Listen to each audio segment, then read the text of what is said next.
Assalamu Walaikum. Hello friends, how are you? Welcome back to my another video.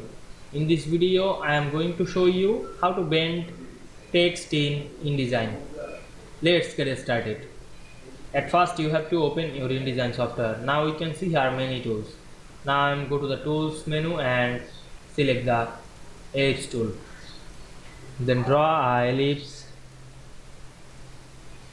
Then we can see we draw a ellipse. Then go to the tools menu again and click the type tool right button, then choose the type on a path tool, then select the ellipse path, then write any text on your keyboard,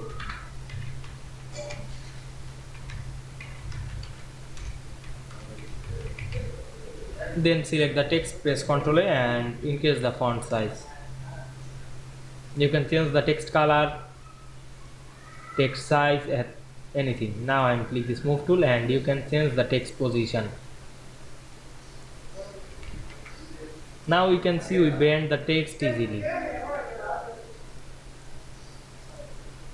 I hope you enjoyed my video. Please like, comment, share and subscribe my channel. Thanks for watching.